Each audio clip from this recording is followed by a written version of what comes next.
Revista de actualidad, Panamá Hoy.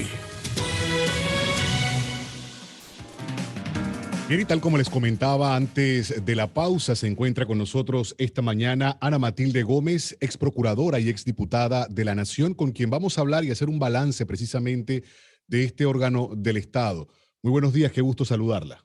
Buenos días, Ricardo Jaramillo, gracias por esta invitación. También me da gusto saludarle y poder finalmente tener esta entrevista que hace rato Y hemos... prolongamos por mucho tiempo, Sí, por sí, muchos sí. factores. Pero bueno, lo oportuno aquí es, mañana se hace una nueva instalación de un periodo de sesiones ordinarias y, a ver, no podemos hablar de expectativa, pero sí hay mucho que analizar en cuanto a cómo hemos visto a un órgano del Estado ir caminando en función, en su momento, de un deterioro, pero también de una fortaleza que prácticamente pues deja a todos sorprendidos de la cantidad de decisiones o acciones que se pueden tomar desde algunas curules. Mire, en efecto, yo diría que a contrario de lo que tú piensas, sí hay algo de expectativa porque el discurso del presidente en medio, o sea, en medio de su periodo, en medio de una crisis de gobernabilidad y en medio de una situación tan complicada desde el punto de vista político, no creo que puede ser cualquier discurso, incluso añadiendo pues la infortunada noticia de su estado de salud. Entonces, el contexto todo en general es distinto, es complicado. Y la expectativa que hay es cuál va a ser el golpe de timón, pensaría yo, porque a 2 años y medio con todo lo que está ocurriendo, uno pensaría que no pueden seguir con más de lo mismo. Es decir, como viene la cosa, no debería continuar. Y respecto a la asamblea, sabemos que lamentablemente ella funciona como quien dice, con dos perspectivas, la que es hacia afuera y la que es a lo interno. El poder para tocar hacia afuera con leyes, con pronunciamientos, con fiscalización, etcétera, al Ejecutivo, etcétera, y a lo interno en su afianzamiento de su poder y su funcionamiento interno. Sobre el funcionamiento interno yo no creo que va a haber ningún tipo de variación. Es decir, no hay nada en el horizonte que le imponga a la Asamblea un peso suficiente para obligarla a cambiar, para que cambien su reglamento, para que dejen algunas prácticas. Eso no, o sea, no hay ninguna presión suficiente que mueva a la Asamblea a querer recomponerse, lo cual también desde el punto de vista político es hasta medio infantil pensar que eso va a ser. Porque, o sea, ¿por qué quien tiene poder y ha perdido los propósitos solidarios legítimos y entiende que está cuidando un espacio de poder con su individualismo y todo lo que hemos visto, por qué va a cambiar? Entonces, uno lo que se pregunta es, ¿qué ¿en qué momento el Ejecutivo, si es que alguna vez lo tuvo, perdió la capacidad política de articularse con su principal músculo político para gobernar? Teniendo Sí, una mayoría, teniendo una representatividad muy importante. exactamente, que es una forma cómoda de gobernar que resulta que nos ha demostrado que para este gobierno no lo era tal. ¿Por qué? ¿Cuáles fueron los acuerdos que se hicieron para llevar a Nito Cortizo y su propuesta al poder y luego divorciarse de esa manera? Porque hay demasiados cierres de calle, hay muchas protestas, hay mucha insatisfacción y tu articulador político, el músculo de tu articulador, que son tus diputados, no te están ayudando en lo absoluto. Es más, no sabemos si ellos son parte de las protestas.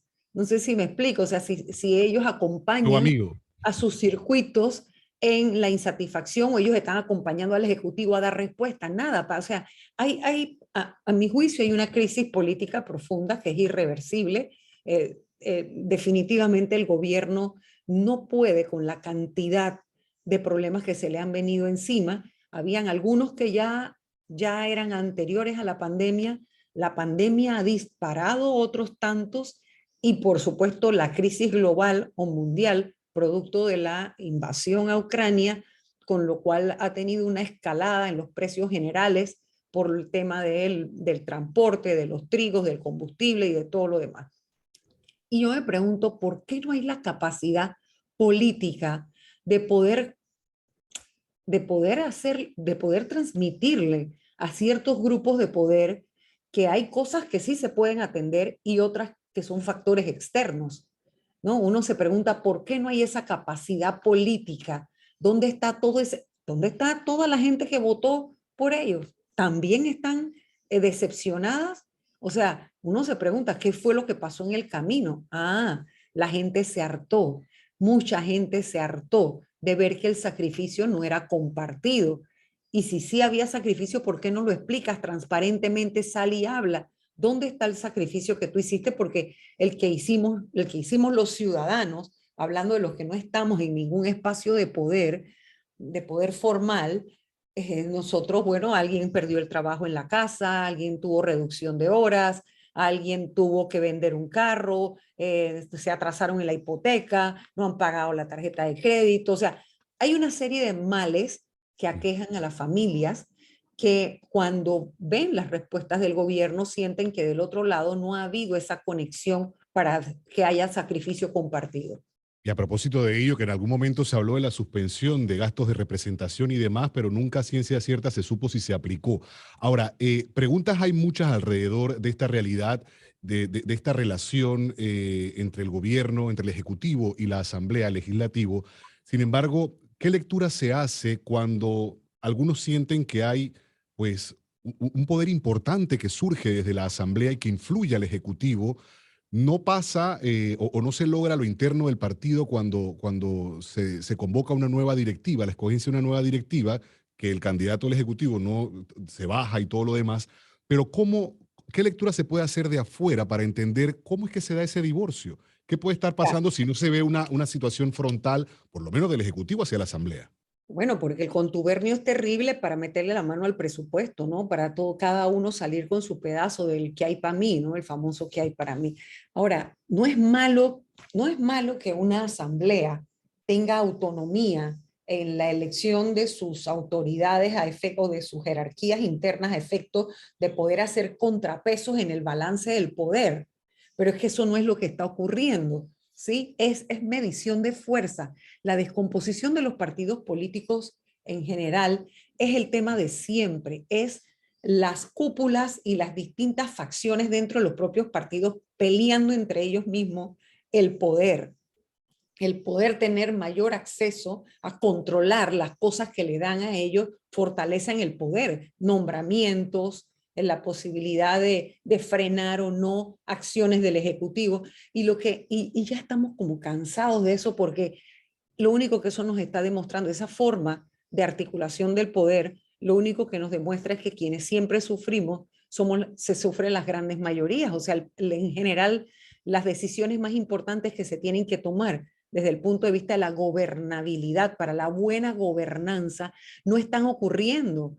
¿Sí? No hay nadie que le ponga freno, por ejemplo, al alza esta desmesurada de la deuda pública. Y uno se pregunta, ¿deuda para qué?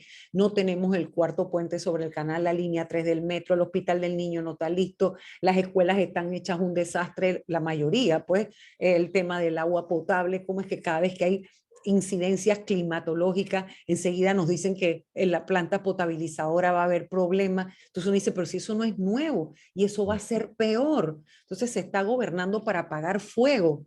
Es lo que molesta. Se vendió en campaña que había experiencia, que había un partido que podía gobernar, y es verdad, es verdad.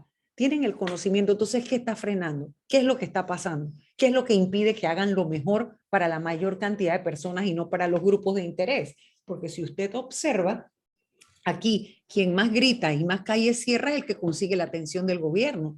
Entonces ya han como quien dice generalizado un estilo de gobierno que es gobernar para los grupos de interés y a los grupos de presión.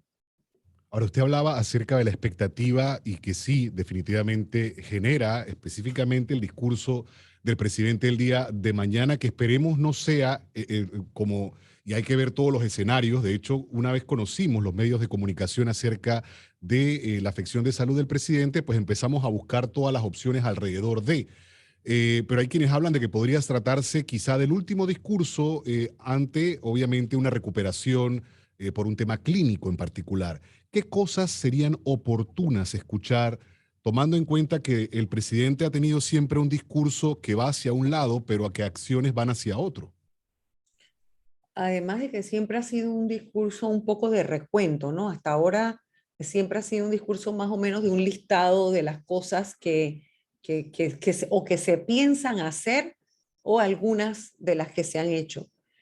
Yo creo que este discurso, obviamente, le reitero, no puede ser más de lo mismo, pero tendría que decirnos cómo Panamá va a establecer su estrategia. Creo, lo fundamental que nos deben decir, la estrategia para la reactivación económica, cómo se van a generar los empleos que se necesitan para que no sea un gobierno apalancado en la...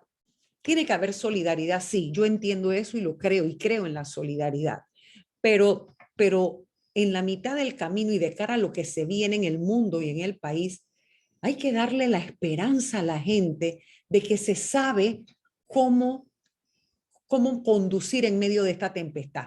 No sé si me explico, o sea, todos estamos claros que hay Hay turbulencia. un norte, sí. Hay turbulencia. Lo menos que uno quiere es que el piloto del avión agarre el micrófono, abra el micrófono para decirte, señores, empecemos a rezar, encomendémonos a Dios porque no sabe, o sea, no, tú solito cada uno rece, por supuesto, pero que el piloto te diga, hay turbulencia, la conocemos, sabemos hacia dónde vamos, tenemos tales y tales dispositivos que nos ayudarán a transitar, el tiempo estará así por tanto tiempo, esperemos que no se alargue, todos los análisis que hemos hecho nos indican tales y tales cosas, tomaremos la acción 1 primero, acción 2, acción 3. Si eso no diera resultado, estamos preparados para un plan B, o sea, eso es Quitar incertidumbre al final. ver una estrategia trazada de cara a lo que todos sabemos que viene y que muchos no entienden lo que viene, pero que nos digan que hay esperanza porque hay experiencia, porque hay conocimiento, porque hay un plan, hay acciones concretas y se van a ir tomando en el corto y mediano plazo para concluir el periodo de la mejor manera, dándole a la gente lo mejor que se le puede dar, la esperanza y la posibilidad de poder conseguir un trabajo digno que le permita salir de la situación en la que está o paliar la situación en la que uno se encuentra. ¿Cómo vamos a enfrentar una crisis que nos afecta al mundo entero, que no está en nuestras manos? El alza del combustible no lo podemos controlar. O sea, hay que poder explicarle a la gente con la verdad. ¿Cómo es posible que un transportista a quien se le ofrece $1,000 al mes como una especie, como una forma de ayuda, diga que no lo acepta?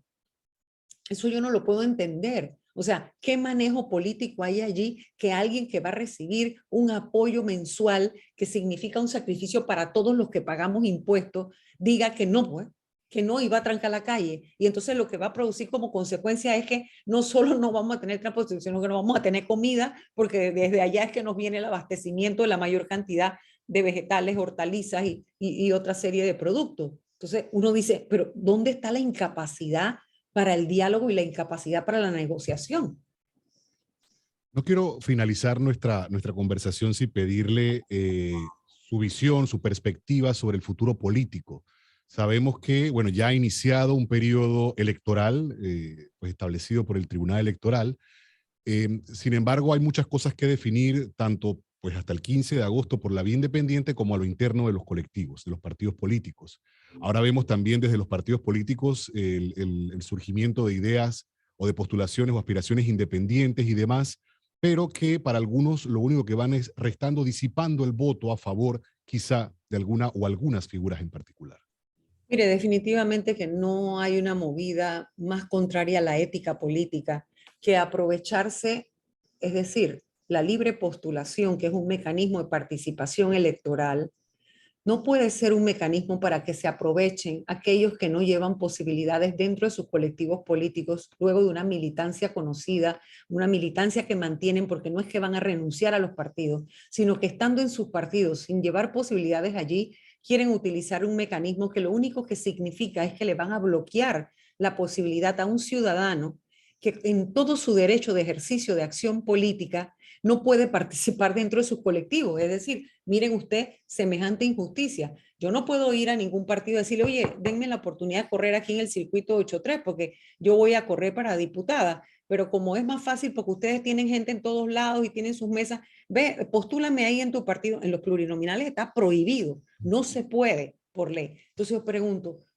¿bajo qué criterio ético debe alguien que está en un partido, que además alcanzó un cargo político por su partido, restarle un espacio a alguien, a un ciudadano que tiene derecho a participar de la vida política, aspirar a ejercer cargos públicos de acuerdo a los derechos humanos y a los estándares internacionales y de acuerdo a la Constitución y a la ley electoral? Pero resulta que no tiene otro mecanismo que la libre postulación, y entonces como el sistema es de cuotas de espacios, esos espacios van a estar llenos por los que están inscritos en los partidos y que no llevan chance allá. ¿Eso a usted le parece ético? Por supuesto que no. Entonces yo diría que hay un llamado a la reflexión, porque aquí los únicos que pueden ponerle un freno a esto son los propios electores, porque ya sabemos que la norma no tiene nada para contenerlo. Va nuevamente por la Diputación de Vía Independiente, ¿estoy en lo correcto con eso? La Diputación por la Vía Independiente en los corregimientos de San Felipe, Chorrillos, Santana, Caledonia, Corundú, Bellavista, Betania, Pueblo Nuevo y Ancón. El mecanismo ahora es totalmente distinto, no tenemos libros que antes no costaban nada, ahora tenemos que ir con celulares o esperanzados a que en la casa a la que llegamos haya, o a la que uno llega, haya señal de internet para poder Pero conectar. no está, disculpe que le interrumpa ahí, no está las diferentes opciones, aquí habían explicado, o sea, hemos consultado con voceros del Tribunal Electoral y supuestamente son opciones, no era la única forma. Hay opciones, pero todas las opciones son digitales. Y no son... Todas las opciones son digitales. La Okay. única opción no digital es para las áreas de difícil acceso. Ahí sí irían los libros. En la ciudad, pero en la ciudad, pues, ¿qué área va? Claro, sí, no, estamos hablando de que hay lugares... Bueno, no de difícil acceso, donde no haya señal. Las áreas donde no haya señal. Pero aquí la desventaja no va a ser que no haya señal. En la inversión que hay que hacer. La ciudad es que no haya la conexión porque la persona no tenga el servicio de internet o porque no haya acceso. Así que evidentemente el sistema se encarece, pero es el que hay y hay que ir con eso y pedirle a la gente que esté lista pues para que desde sus dispositivos puedan entrar, que se ha hecho más o menos un ensayo con este ejercicio que hicieron de la revocatoria de mandato al alcalde. Es el mismo procedimiento el que hay que seguir, solamente que para entrar a apoyar las candidaturas, en este caso sería, hay que decir el candidato de Ana Matilde Gómez, y usted dice, no, yo, Ricardo Jaramillo, con cédula tal, respaldo la candidatura de Ana Matilde Gómez para diputada independiente en el circuito 83. Eso con un interlocutor que es del propio tribunal que debe atenderle la llamada y luego mandar una verificación. Vamos a ver ese proceso. Así mismo. A ver cómo se da. Quiero agradecerle la oportunidad de esta conversación esta mañana y seguro en lo próximo tendremos oportunidad de hablar de otros temas. Gracias. Hasta luego a los oyentes. Buen día. Bien, vamos a avanzar siendo las 7:30 de la mañana.